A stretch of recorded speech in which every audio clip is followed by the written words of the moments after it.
Bom dia a todos e já vou encher vocês de bomba de notícia, porque eu costumo fazer um vídeo sobre cada notícia para poder adentrar mais a fundo para vocês sobre cada notícia. Só que hoje realmente tem muitas notícias e considero todas elas muito importantes. E a primeira veio justamente essa noite, né? Veio agora, então provavelmente vocês que estão acordando agora não sabem, que é que o Vasco pediu, o Vasco fez um embargo sobre a decisão judicial citando um erro, um suposto erro material na própria decisão. E o que é esse suposto erro material e como é que isso pode ajudar muito o Vasco, e principalmente nessa janela de transferências?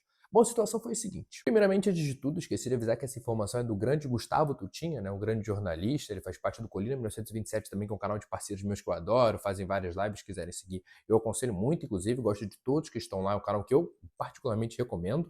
E o principal argumento que o Vasco utilizou é que a decisão que o juízo demonstrou para o Vasco foi que o Vasco deveria, né, ter maior fiscalização, que não tinha muita fiscalização, que está em recuperação judicial, tem toda essa questão de recuperação judicial, e que o Vasco precisava de uma maior fiscalização. Então precisava, estava tendo muitos gastos, e de fato estava tendo muitos gastos para quem não estava entregando muito, porque gastou 100 milhões, por exemplo, nessa janela, o time horrível, agora precisa gastar mais.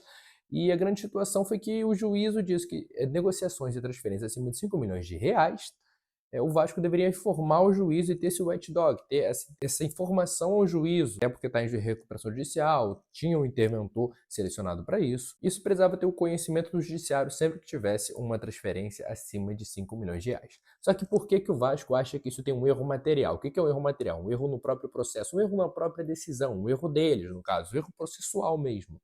E o que o Vasco considera que é um erro processual? É que nessa própria decisão, o juiz informa que as negociações brasileiras têm uma média de 1 a 5 milhões, assim como foi demonstrado. Só que 5 milhões de euros, que isso dá quase 30 milhões de reais, acho que até que dá mais de 30 milhões de reais, e o Vasco considera que o juízo mesmo se equivocou, que na verdade não quis dizer 5 milhões de reais, e sim 5 milhões de euros, ou seja, transferências acima de 5 milhões de euros, como é o caso do Deossa, por exemplo, devem sim ser informados ao conhecimento do juízo. Olha, a gente está em recuperação judicial, sim, mas a gente precisa fazer essa negociação. Por quê? Porque a gente precisa fazer, porque o Vasco está na zona, precisa contratar, a gente vai ter essas garantias. Por exemplo, vamos supor, estou supondo aqui, tá? As garantias são o Lamar, que ele vai entrar, tem um empréstimo para isso, ele falou que vai assumir, assim, contratar. O próximo, o investidor mais próximo que a gente tem é o Lamar, que aí ele está falando que garante isso. Então essas são as nossas condições, entendeu? Ele mesmo tem um plano aqui para cumprir o acordo judicial, isso não vai atrapalhar na recuperação judicial. Esse é um caso de informação ao júri, né? Estamos em recuperação judicial, é uma situação mais complicada. E para reforçar essa tese, o próprio clube, né, ele mostrou um estudo da CBF que mostrava que as transferências médias do futebol brasileiro geravam em torno de 28 para 85 milhões de reais,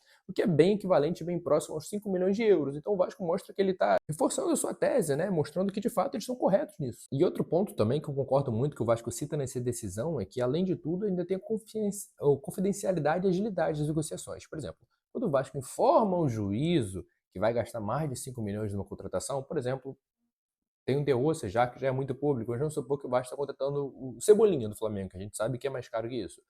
Quando vai informar isso, a gente já informa o mercado que tem mais de 5 milhões para gastar, informa o mercado que está contratando, então mais clubes vão atrás, e exige agilidade, porque nesse tempo que mais clubes podem ir atrás, o Vasco pode acabar perdendo o jogador, o mercado vai querer mais, porque sabe que o Vasco pode gastar mais. Então, por exemplo, o Vasco vai lá, o mercado todo sabe que quer que o Vasco quer pagar 50 milhões do Cebolinha. Pronto.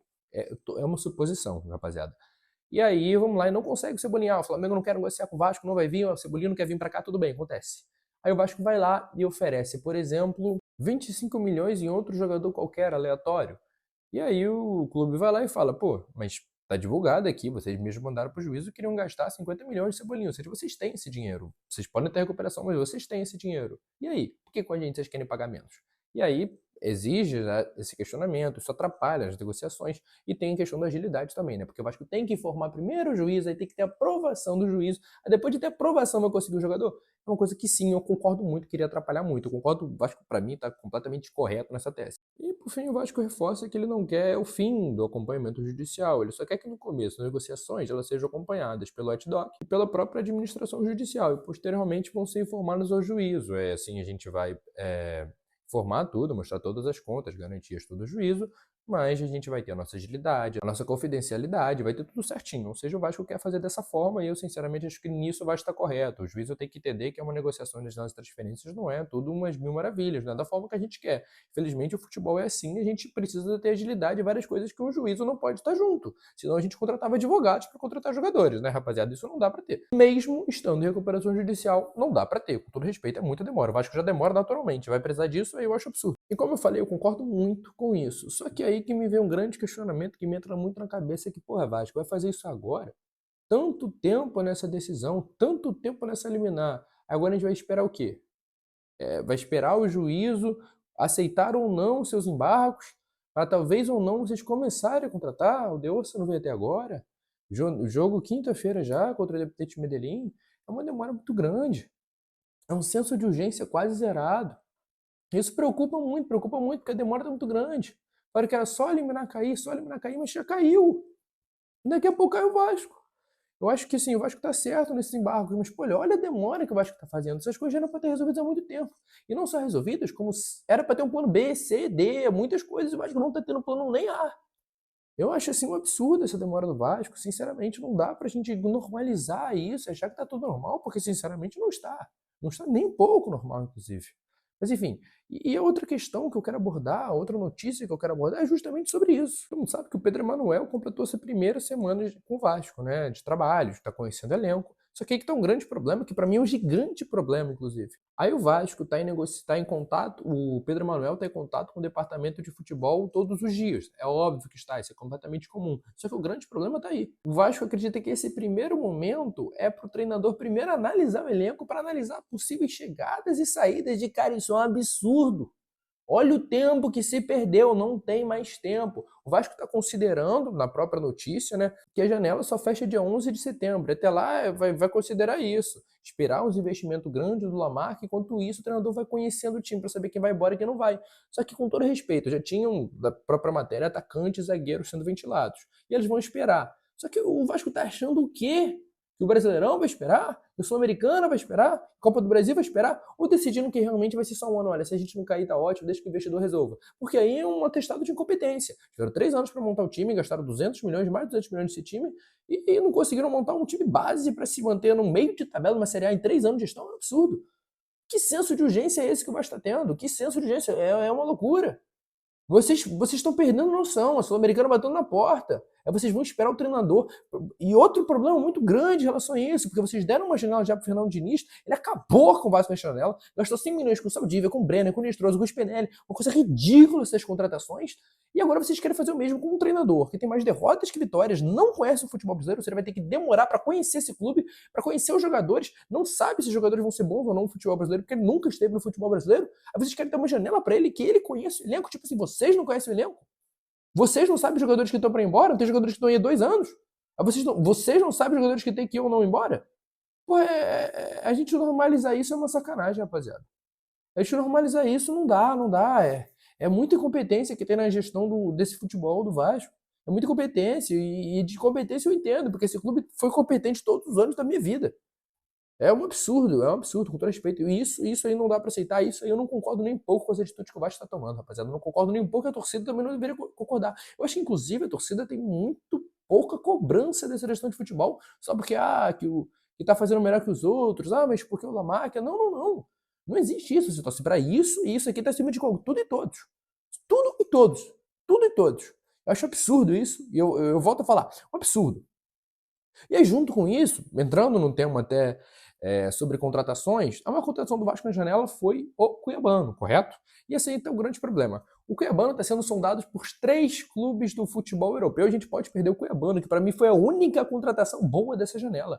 Só que foi muito caro. Eu acho que 10 milhões de euros para ele é um absurdo de caro. Não acho que ele vale isso. Mas, por exemplo, a gente tem um contrato com ele, pelo menos de empréstimo até o final do ano. Isso aqui está o grande questionamento. A gente tem um contrato de empréstimo com ele. Então, se esses clubes que são Torino da Itália, o Rennes da França, o Strasbourg também da França, né, estão olhando ele, quiserem pagar esse valor, eles vão ter que negociar direto com o Nottingham Forest. E, primeiramente, que essa notícia do Globo, né? Esqueci de falar do João Fragoso, né?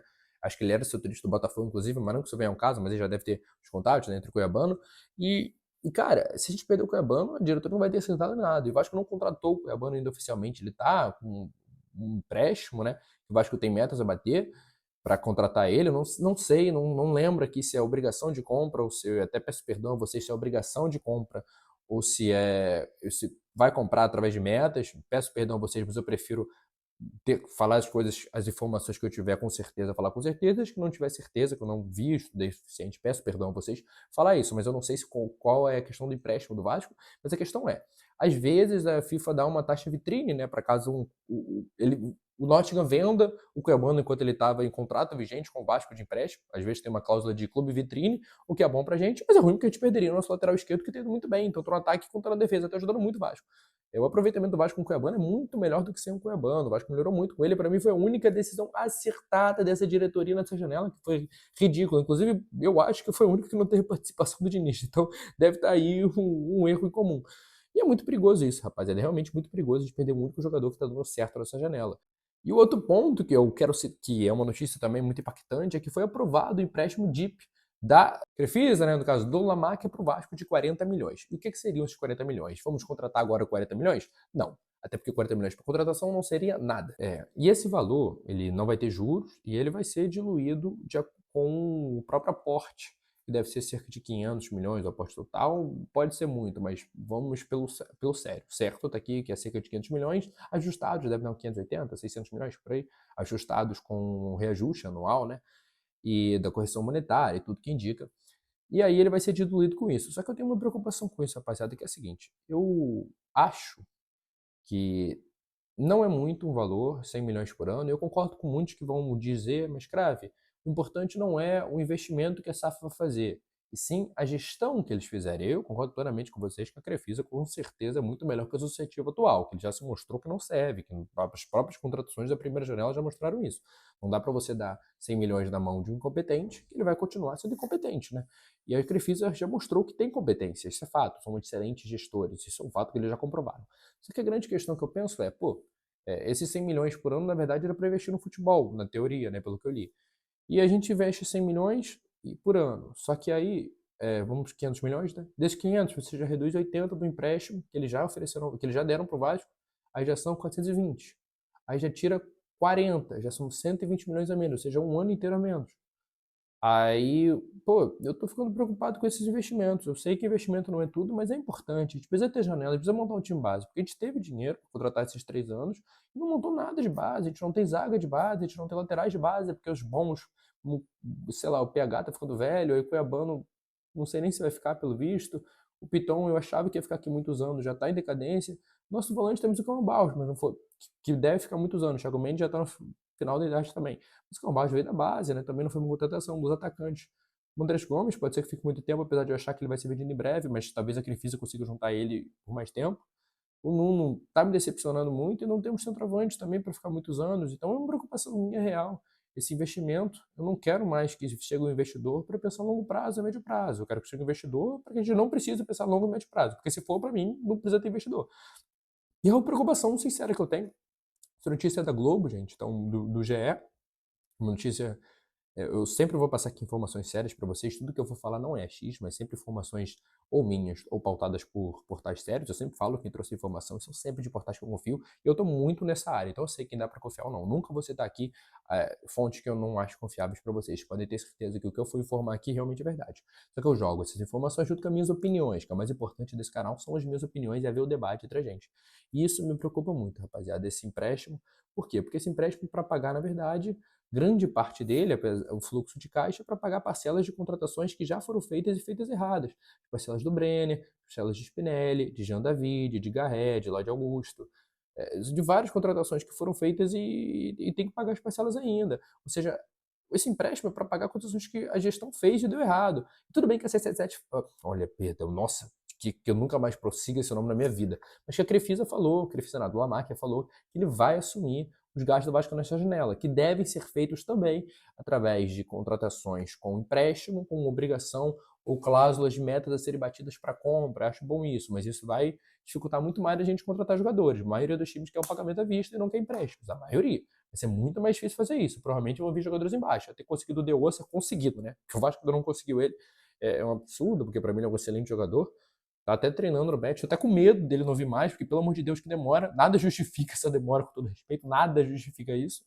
Mas enfim, é uma relação que muito me preocupa, mas eu quero saber a opinião de vocês. O que vocês acharam dessas informações? Estão preocupados? Das minhas opiniões? Deixa aqui nos comentários, rapaziada. Agora minha meta, eu bati com vocês 5 mil inscritos. Muito obrigado, inclusive, agradeço muito a vocês por isso, por estarem gostando, por estarem se inscrevendo. Eu peço ajuda de vocês para bater 10 mil, quero crescer aqui. Então se inscreve no canal que ajuda muito, rapaziada. Você não precisa ver todos os vídeos, mas sempre que vê, deixa o like também para ajudar. Inclusive, deixa nesse aqui. Deixa seu comentário. Vocês sabem que eu respondo a maioria dos comentários, que sempre que há um debate, eu gosto de debater com vocês. É a única forma de debater isso sem lives é com comentários. Então pode deixar seu comentário e fica aqui até o final para ver uma promoção exclusiva para vocês. E bom dia a todos.